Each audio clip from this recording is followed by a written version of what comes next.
جب بھی مجھے اکتاہٹ محسوس ہوتی ہے تو خود کو قدرتی نظاروں سے بہلانے کے لیے شہر سے دور ان پہاڑوں کے درمیان آ جاتا ہوں۔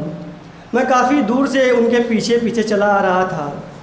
ان کی بھاگ دوڑ دیکھ کر مجھ سے رہا نہیں گیا اور میں نے بھی ان کے پیچھے دوڑ لگا دی۔ پگڈنڈی پر کچھ دور نیچے کی طرف سے کتوں کے بھونکنے کی آواز آ رہی تھی۔ وہ کتے 4-5 بھیڑوں اور کچھ بکریوں کو دو طرف سے گھیرے میں لے کر بھونک رہے تھے۔ گڈریا بھی چلا رہا تھا، متیا چھوڑے نہ اوکا، پکڑ لیو، کہیں دور نہ جا پاوے۔ ایک کتا سب سے آگے بھاگنے والی بکری کی ٹانگ کو پکڑ کر بھموڑ رہا تھا۔ یہ دیکھ کر میں نے ایک پتھر اٹھا لیا۔ ابھی کتے کو مارنے ہی والا تھا کہ چرواہے نے مجھے منع کر دیا۔ اے لالا، نہ مارے، بکریا کے لاگ جائی۔ میں نے حیرت سے کہا لیکن وہ کتا تو اسے کاٹ رہا ہے۔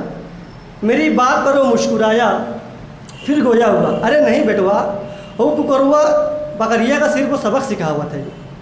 میں حیرت سے چرواہے کو تک رہا تھا۔ تھوڑی دیر بعد الگ ہو جانے والی بکریاں دوبارہ ریوڑ میں شامل ہو گئیں۔ کتے بھی ہانپتے ہوئے کنارے کنارے چل رہے تھے۔ 2 بکری اور ایک بھیڑ کے پیروں سے خون رس رہا تھا اور وہ لنگڑا کر چل رہی تھیں۔ مجھے حیرت میں مبتلا دیکھ کر چرواہا میرے ساتھ ساتھ چلنے لگا اور بولا، بیٹوا تم تنک چنتا نہ کرو، 2 یا 3 ماہ میں ایک آدھ بار ایسا ہو جاتا ہے، لیکن ان کے پیروں میں سے تو خون نکل رہا ہے، اگر انہیں کچھ ہو گیا یا کتوں کو زہر چڑھ گیا تو؟ میری تشویش کو نظر انداز کرتے ہوئے چرواہے نے بے فکری سے کہا، ارے کچھ نہ ہوئی، ملہم لگا کر پٹی باندھ دے، سب صحیح ہو جائے گی۔ اس کے خاموش ہوتے ہی میں نے سب کچھ سمجھ جانے کے انداز میں اپنا سر ہلایا۔ کچھ دور چلنے کے بعد میں نے پھر پوچھا، تو کیا روز روز ایسا ہوتا ہے؟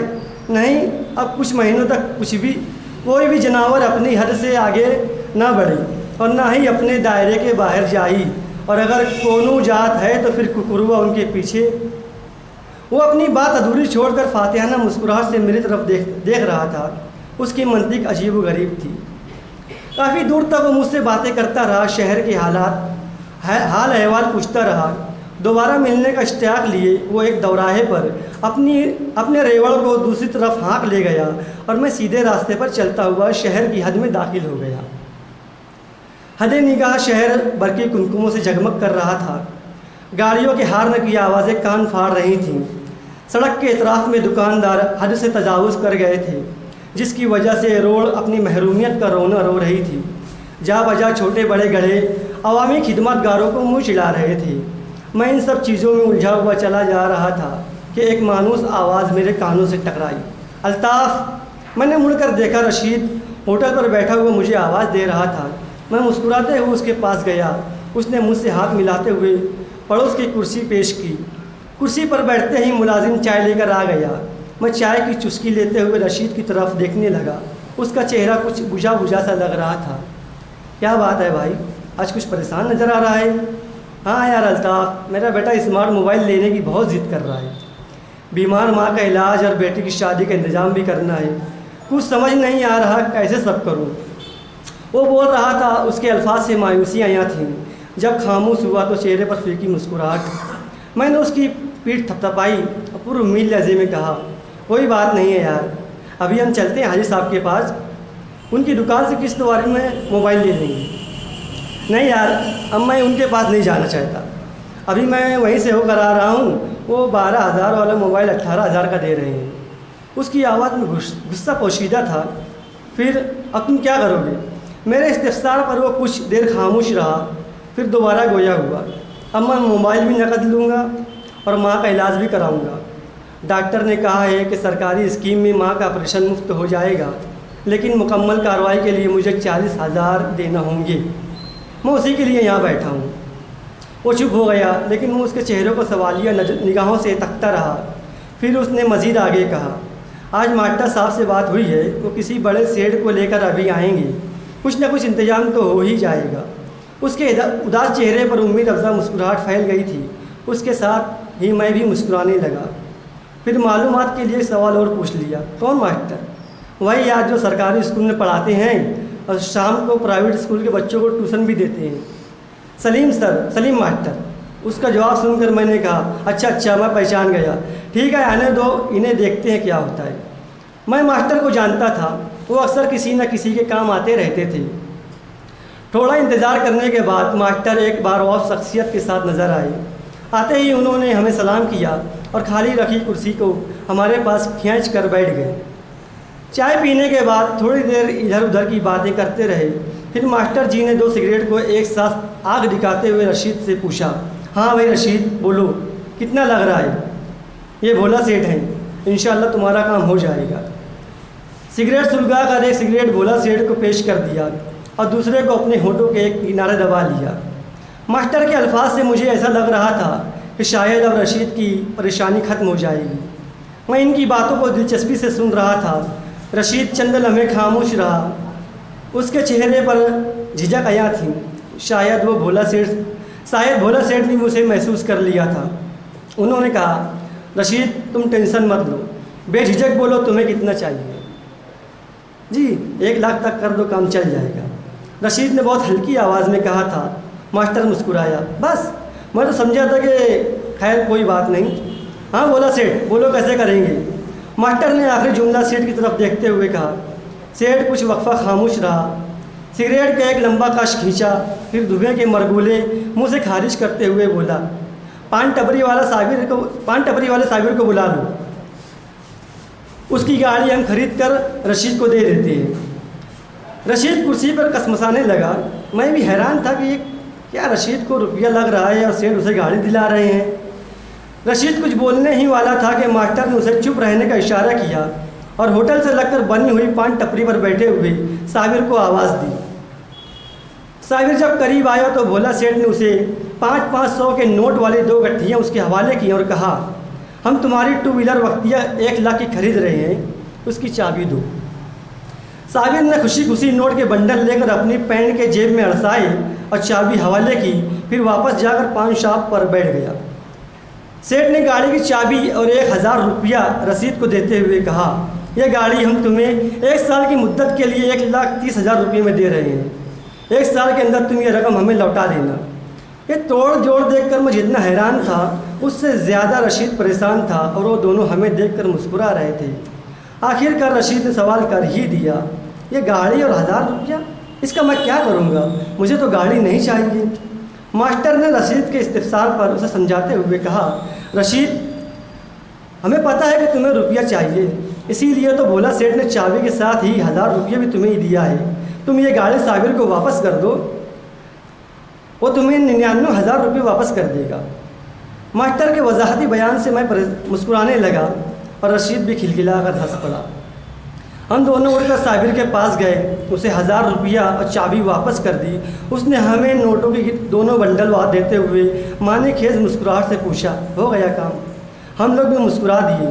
ابھی ہم نوٹ گن ہی رہے تھے کہ روڈ پر بھگدڑ مچ گئی، کئی لوگ زخمی حالت میں ادھر ادھر بھاگ رہے تھے۔ ہم لوگ جہاں کھڑے تھے وہاں بھی کئی پتھر آ گرے۔ میں نے دیکھا کہ کئی لوگوں کی طرح بھولا سیٹھ اور ماسٹر بھی کہیں چھپنے کی جگہ تلاش کر رہے ہیں۔ بھولا سیٹھ کا چہرہ خون سے تر ہو رہا تھا اور ماسٹر نے اس کے ماتھے پر رومال رکھا ہوا تھا۔ ہم پان ٹپری کے پیچھے جا کر کھڑے ہو گئے۔ وہاں پہلے سے 2-3 بزرگ موجود تھے۔ ایک بزرگ نے ہمیں جگہ دی اور ہم پتھراؤ سے محفوظ ہو گئے۔ سڑک پر بہت شدید پتھر بازی ہو رہی تھی۔ بیچ میں کانچ کی بوتل ٹوٹنے کی آواز کے ساتھ ہی کسی نہ کسی زخمی کی آواز بھی آ رہی تھی۔ وہ بزرگوں آپس میں بات کر رہے تھے۔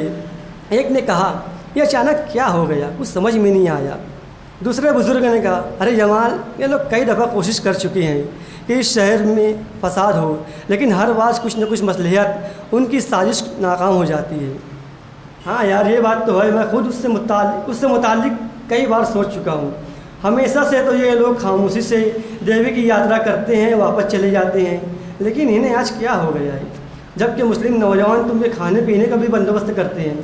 جمال صاحب نے ان کی بات سے اتفاق کرتے ہوئے نیا سوال قائم کر دیا۔ دور کہیں سے پولیس کی گاڑی کا سائرن بج رہا تھا۔ بھگدڑ اور تیز ہو گئی۔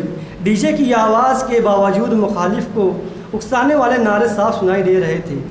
تیسرے بزرگوں نے دونوں کی باتوں کو آگے بڑھاتے ہوئے کہا، یہ نظریاتی کتے ہیں، دنیا کے ہر کونے میں موجود ہوتے ہیں، موقع ملتے ہی مسلمانوں کو کاٹ لیتے ہیں۔